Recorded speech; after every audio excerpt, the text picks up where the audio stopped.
You look at your phone. You see a text from someone who isn't your partner. Your heart beats a little faster. You feel a rush of excitement. And immediately you feel a wave of guilt. Why did that happen?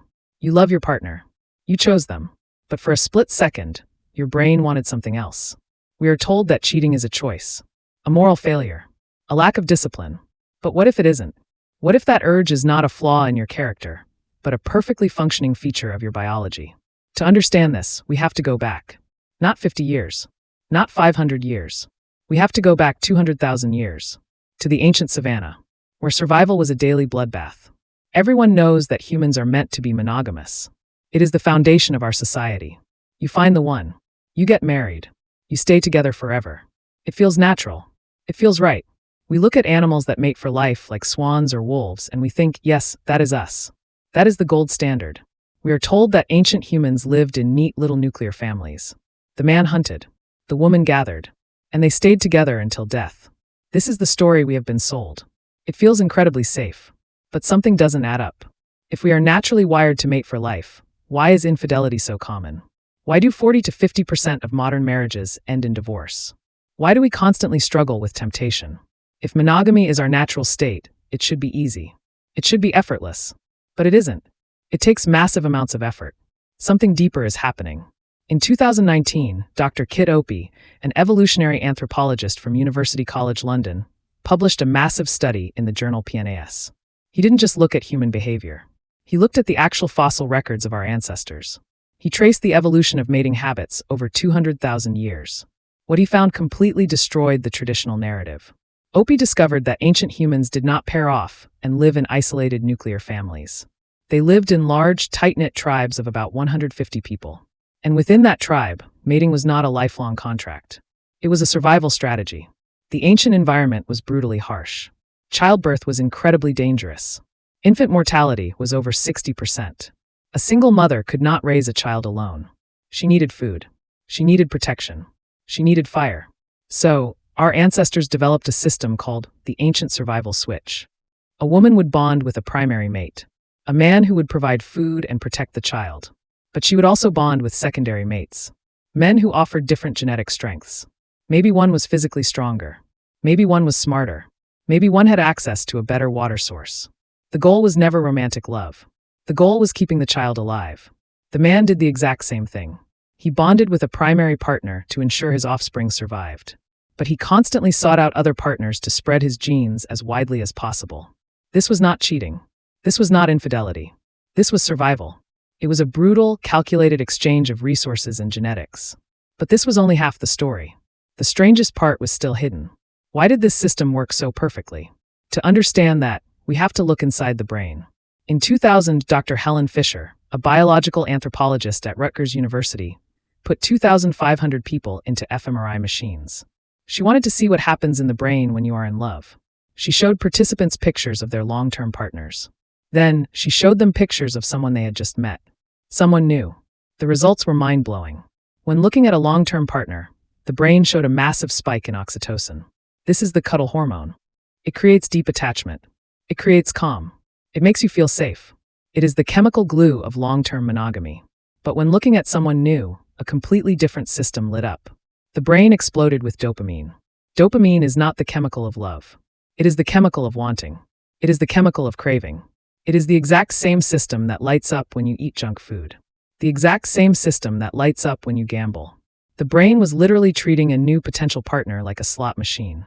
Fisher called this the reward prediction trap. Your brain is hardwired to seek out novelty. Not because you are a bad person, but because in the ancient world, seeking novelty meant finding new resources. It meant exploring new territories. It meant surviving. But the most surprising discovery came later.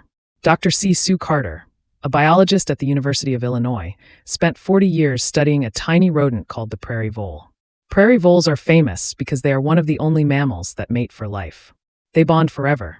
Carter wanted to know why. She found that the prairie vole brain was flooded with oxytocin and another hormone called vasopressin. This made them violently loyal to one partner. They would literally die of stress if their partner was removed. So, humans must be like voles, right? We also have oxytocin and vasopressin. But Carter found something terrifying. When she placed a male vole in a cage with a new, unfamiliar female vole, his oxytocin dropped. but his cortisol spiked. Cortisol is the stress hormone. The vole felt physically stressed by the presence of a new mate. He didn't want her. He wanted his original partner. Humans are the exact opposite. When we are exposed to a new potential mate, our cortisol spikes, yes. But our dopamine spikes even higher. The stress actually fuels the excitement. The novelty triggers a chemical reward that completely overrides the oxytocin attachment. Our ancient wiring literally fights against our modern promises.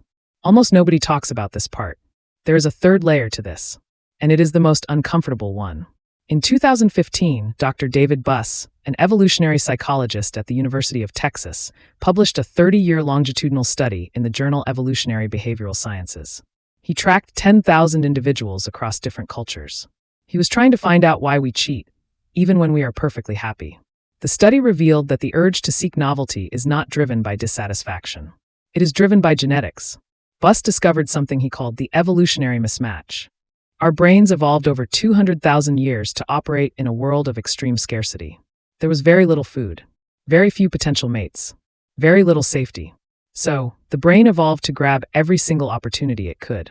Because tomorrow, you might be dead. Today, we live in a world of insane abundance. You can order food from 50 different restaurants on an app. You can swipe through 10,000 potential mates on a dating app in 10 minutes. Your ancient brain sees this and goes into absolute overdrive. The system was designed to find a needle in a haystack. But today, you are drowning in needles. The brain's reward system simply cannot handle this much novelty. It was never designed for a world with infinite choices. It was designed to cling to the one person you found in your small tribe, while keeping an eye out for a better option if your primary mate died. You thought monogamy was the natural state of human beings.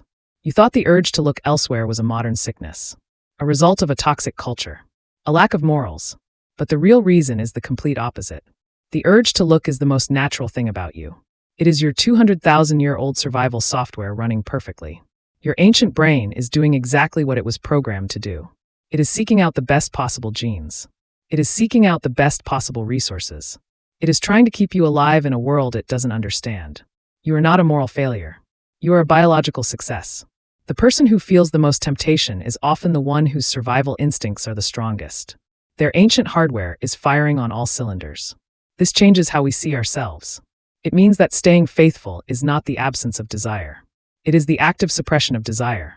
It is your modern conscious brain, your prefrontal cortex, actively fighting against your ancient unconscious brain. It is a daily, exhausting act of will. This is why long-term relationships are so hard. This is why they take so much work. You are not just fighting society. You are fighting nature.